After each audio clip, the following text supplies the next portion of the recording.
ఏమైంది madam? కలవమని phone చేశారు? నేను అప్పచెప్పిన పని ఎంతవరకు వచ్చింది, వాళ్ళ గురించి ఏమైనా తెలిసిందా అని తెలుసుకుందామని రమ్మన్నాను. ఈ బుచ్చిబాబుకి ఒక్కసారి పని అప్పచెప్తే పనిచ్చిన వాళ్ళు ప్రశాంతంగా పడుకోవచ్చు. నీ సొల్లాపి ముందు నేను చెప్పింది ఏం చేసావో చెప్పు. ఆ పని మీదే రీసెర్చ్ చేశాను మేడం. మీరు ఫోటోలో చూపించిన బాబు పాపల్ని ఫాలో అయ్యాను. నాకు ఆ దాక్షాయిణి మీదే అనుమానం మేడం. ఈరోజు వాళ్ళందరూ కలిసి మాట్లాడుకుంటున్నప్పుడు వాళ్ళు ఏం మాట్లాడుకుంటున్నారో వినపడలేదు, కానీ ఖచ్చితంగా వాళ్ళంతా ఏదో ప్లాన్లో ఉన్నారని అర్థమైంది. వాళ్ళ గురించి పూర్తిగా తెలుసుకోవడానికి నీకింకా ఎన్ని రోజులు పడుతుంది? వీలైనంత త్వరగా మీ పని పూర్తి చేస్తాను మేడం. నా పరిశీలనలో తేలింది ఏంటంటే, మీరు కొంచెం నిఘా పెడితే నా అవసరం ఉండదనిపిస్తోంది. ఏహే, నేను నిఘా పెట్టేదాన్నే అయితే నిన్ను పెట్టుకుంది ఎందుకు? నాకంత టైం లేకే ఈ పని నీకు అప్పచెప్పాను. నేను డైరెక్ట్గా రంగంలోకి దిగితే వాళ్ళ బండారం 5 నిమిషాల్లో బయట పెట్టగలను. కానీ అలా చేస్తే ఈ కుట్రల్లో భాగమైన వాళ్ళు కొందరే బయటకొస్తారు. వాళ్ళు వేసిన ప్లాన్లు, చేసే మోసాలు అన్నీ బయటకు లాగితే అప్పుడు ఒక్కొక్కరి సంగతి తేలుస్తాను. పాప బాబులతో పాటు ఆ దాక్షాయణి మీద కూడా ఓ కన్నేసుంచు. అది చాలా కిలాడి. అదొచ్చిన తర్వాతే ఈ ఇంట్లో అందరికీ కొమ్ములొచ్చాయి. నన్ను నా కొడుకు నుంచి దూరం చేయడానికైనా, ఆ తులసిని నా కొడుకుని ఒక్కటి చేయడానికైనా ఎన్ని కుట్రలైనా చేస్తుంది.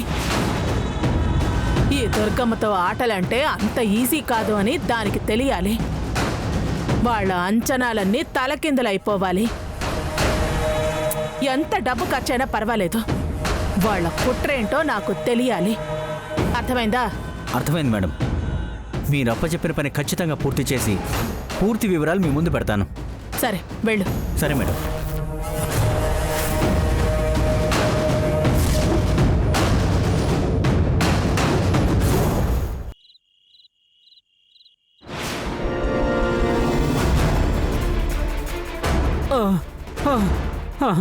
అబ్బా, ఆగబోయే ఆయాసం వస్తుంది. నాకు ఆవేశం కట్టలు తెంచుకుని వస్తుంది.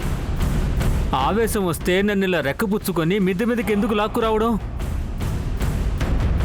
అక్కడ అంతా ఉన్నారు కాబట్టి మన మాటలు ఎవరు విన్నా, మన సంగతి ఎవరికి తెలిసినా కొంప కొల్లేరైపోతుంది కాబట్టి.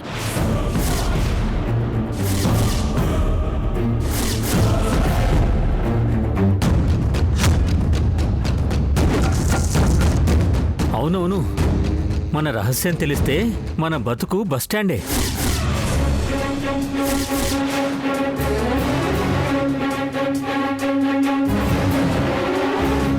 అవును, ఇంతకీ నన్ను లాక్కొచ్చింది ఎందుకో చెప్పు.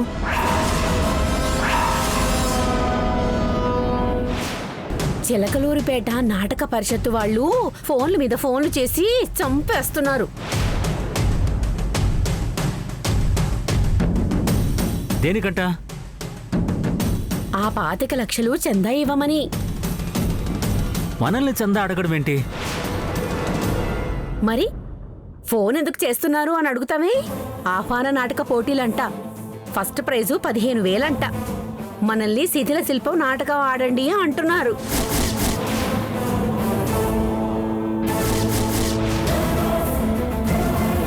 ఆడే నాటకం చాలదా? మళ్ళీ ఇప్పుడు ఆ నాటకం ఎందుకు? బోర్ కొడుతుందయ్యా.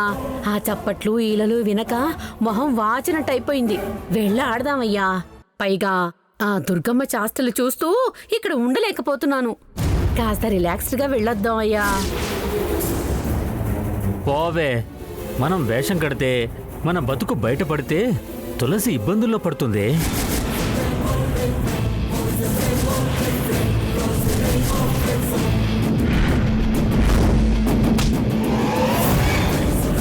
నాకు నీలాగే కోపం వస్తుంది.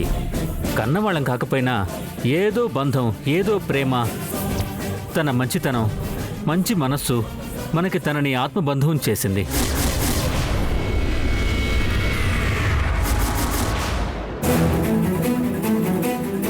తులసి నిజంగానే కూతురైపోయింది.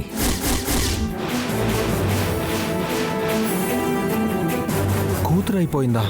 కన్నవాళ్ళు కాదా? అంటే వీళ్ళు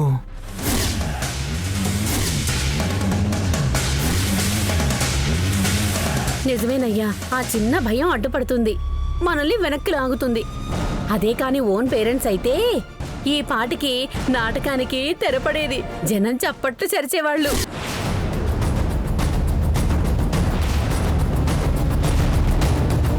అయినా ఏదో ఒక రోజు నిజం బయటపడితే అనే చిన్న అనుమానం పీకుతా ఉంది. అందుకే మనం త్వరగా జారుకోవటం మంచిది.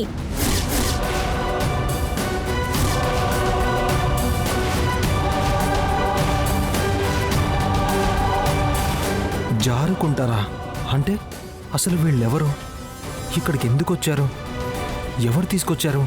అర్జెంటుగా ఆ దాక్షాయణి గారికి ఫోన్ చేయి, ఇప్పుడే ఇట్నుంచిటే వెళ్ళిపోదాం.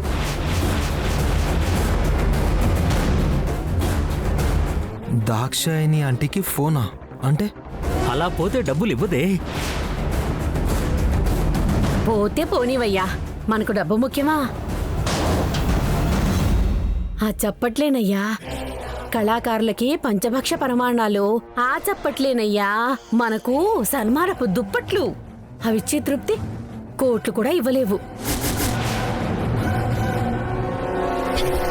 ఆ కబుర్లు కడుపు నింపవే. నాకు నచ్చటం లేదు, పద వెళ్ళిపోదాం. అర్థాంతరంగా వెళితే తులసి కష్టాల్లో పడుతుంది. రేపు పూజ అయ్యాక వెళదాం. సరే, ఆ విషయమే ఫోన్ చేద్దాం, పద. చేద్దాంలే పాప. వాయిదాలేంటయ్యా, ముందు అర్జెంటుగా పద. ఆ చీర కూడా తీసుకోవే. అది మంది కాదులే, పద.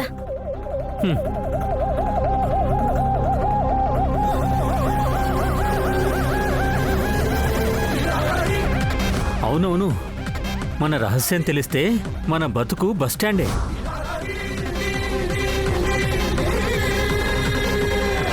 పోవే, మనం వేషం కడితే మన బతుకు బయటపడితే తులసి ఇబ్బందుల్లో పడుతుంది.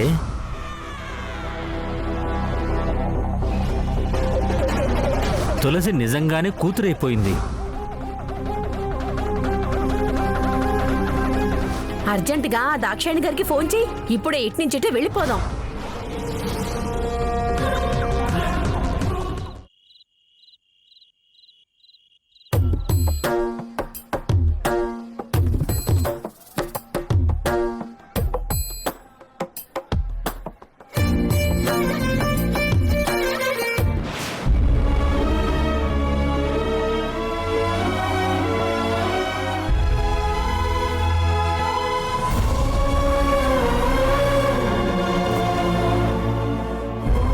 అవునవును, మన రహస్యం తెలిస్తే మన బతుకు బస్టాండే.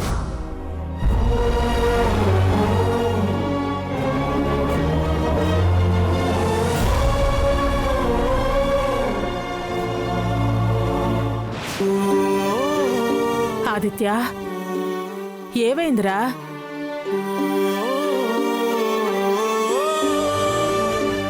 ఏం లేదమ్మా. ఏంట్రా కొత్తగా చూస్తున్నావు? కొత్తగానే కనిపిస్తున్నావమ్మా. నేను తప్పు చేశాననిపిస్తుంది. ఏంట్రా నువ్వు తప్పు చేయడం ఏంటి? అసలేం జరిగిందో చెప్పరా. ఏం లేదమ్మా, పెద్దదానివి, కన్న తల్లివి అన్న గౌరవం కూడా లేకుండా నోరు జారాను.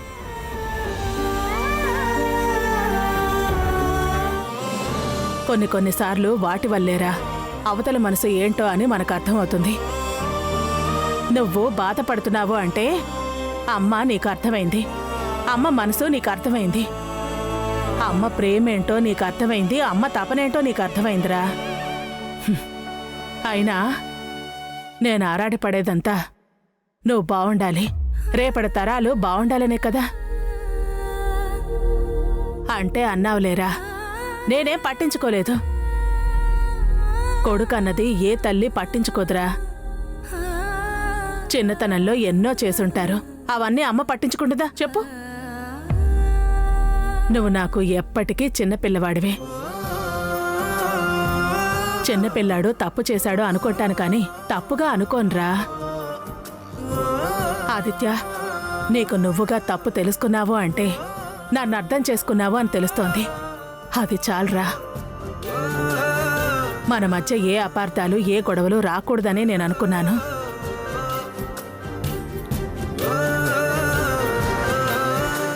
ఈరోజు నేను నీకు అర్థం అవటం నాకు చాలా సంతోషంగా ఉంది. అదే నేను అదృష్టంగా భావిస్తున్నాను. అదే నాకు 10,000.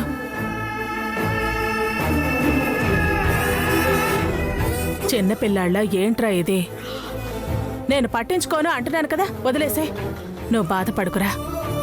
నువ్వు ఇలాగే నా పక్కనే ఉంటే నేను ఏదైనా సాధించి తీరుతాను. బంగారం.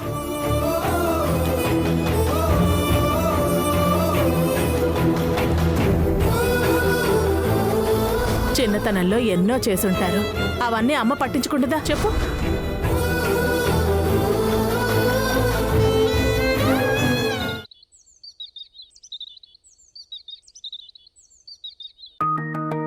చెప్పు దాక్షాయని.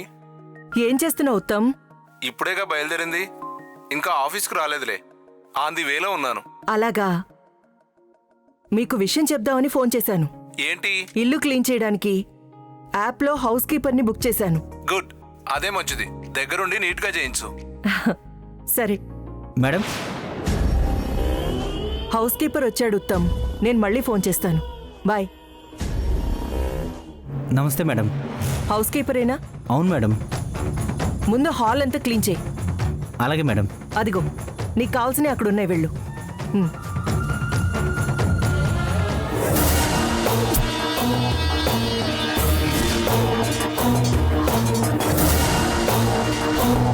రేయ్, ఈ డబ్బు తీసుకొని 1 గంట నీ డ్రెస్ నాకు ఇవ్వు. Okay sir.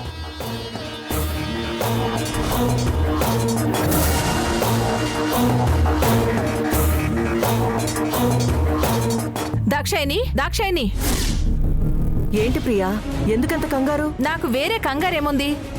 ఎప్పుడు తులసి గురించి, తులసి భవిష్యత్తు గురించే.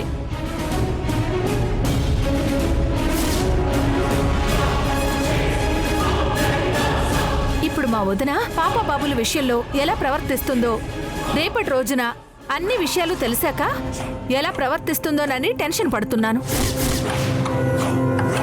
నీకు ఈ మధ్య ప్రతిదానికి టెన్షన్ ఎక్కువైపోయింది ప్రియా. ఏదైనా ఏ టెన్షన్ అయినా తులసి గురించే కదా దాక్షాయిని.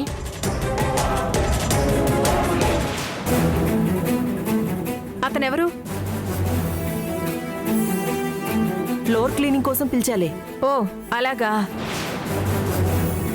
అసలు ఆ పాప బాబులు ఆంటీ? ఆ, అత్తయ్య, నువ్వు కూడా ఇక్కడే ఉన్నావా? అవునా ఆదిత్య?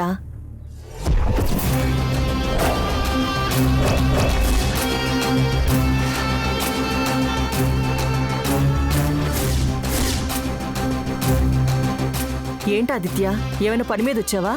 అవును, పని మీదే వచ్చాను. ఇంతకీ అతనెవరు aunty? House cleaner. Floor cleaning కోసం వచ్చాడంట. ఇదిగో బాబు, ఒకసారి వెళ్ళరా. ఎంతకి మాట్లాడారా ఆంటీ?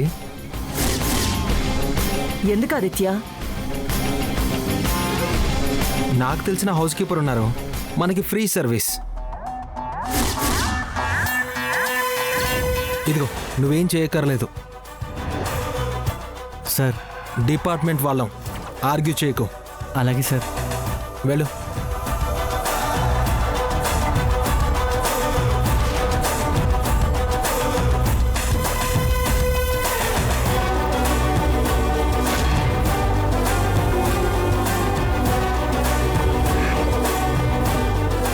ఛ, టైంకి వచ్చి చెడగొట్టాడు. ఆవిడేదో చెప్పబోయేది నేను వినేసి ఉండేవాణ్ణి.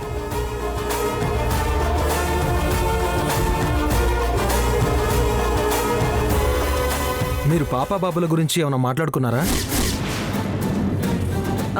ప్రియా ఏదో చెప్పబోయింది, అంతలో నువ్వు వచ్చేసావు. రావడం మంచిదైంది. ఆ, ఏం ఆదిత్య? ఆ వచ్చినవాడు హౌస్ కీపర్ కాదు, మా అమ్మ ఏర్పాటు చేసిన డిటెక్టివ్.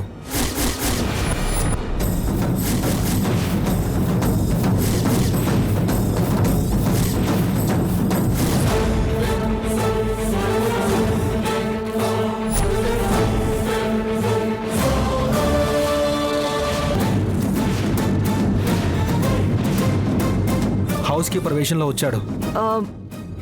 అలా ఎలా? నేను ముందే ఆన్లైన్లో బుక్ చేశాను కదా.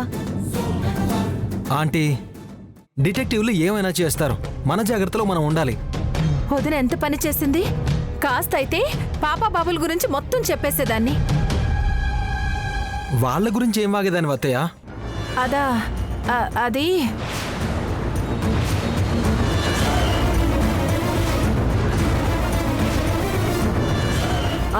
అదే మీ అమ్మ చేస్తున్న అవమానాల గురించి. పాప బాబు వాళ్ళు పడుతున్న ఇబ్బందుల గురించి. ఇలా కాదు గాని పద దాక్షాయిని, ఇలా ఎందుకు చేస్తుందో మా వద్దని కడిగి పారేద్దాం. ఆగండి.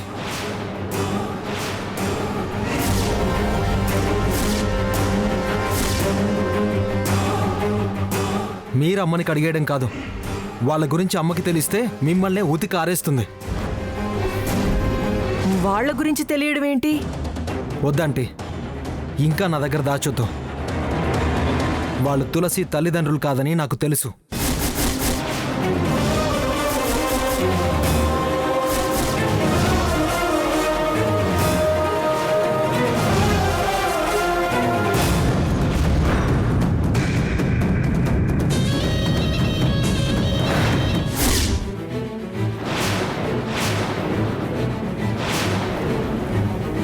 ఎవరు వాళ్ళని తెచ్చారో, వాళ్ళు ఏం చేసేవాళ్ళో తెలుసు.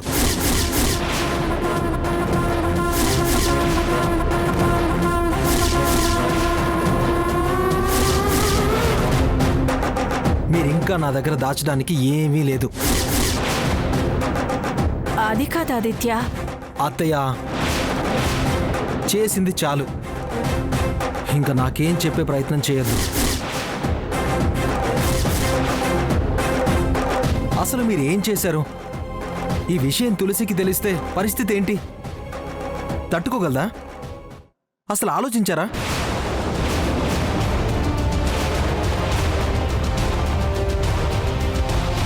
దుర్గమ్మ దాష్టికాన్ని ఆపడానికి, వేధింపులు తగ్గించడానికి ఇంతకన్నా వేరే మార్గం మాకు కనిపించలేదు ఆదిత్య. సరే సరే, తోచింది చేశారు. ఇక నుంచైనా జాగ్రత్తగా ఉండండి. అత్తయ్య, మీరు కూడా. జరిగిందేదో జరిగిపోయింది, కానీ ఇప్పుడు మా అమ్మ వాళ్ళ విషయం తెలుసుకోవడం కోసమే డిటెక్టివ్ని పెట్టింది.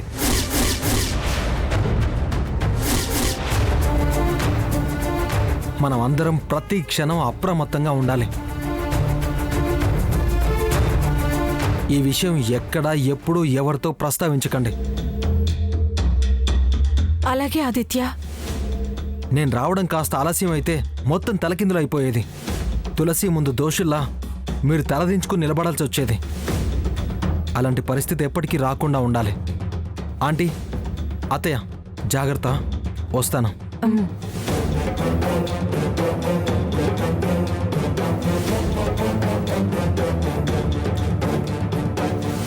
ఎంత గండం గడిచిపోయింది.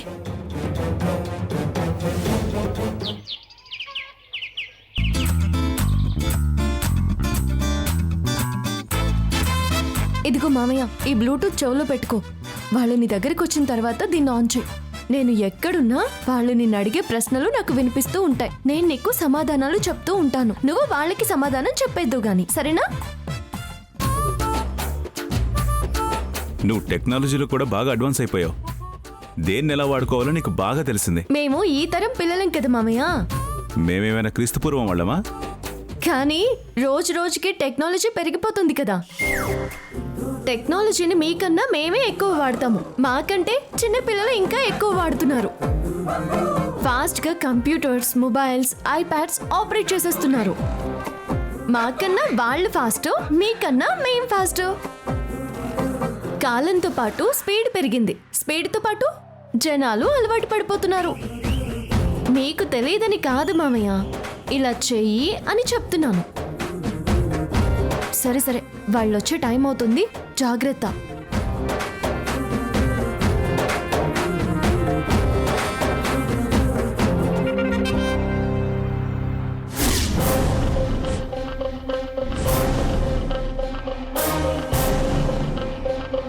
మామయ్య, వాళ్ళు కారులో నుంచి దిగారు, నువ్వు జాగ్రత్త. పద పద.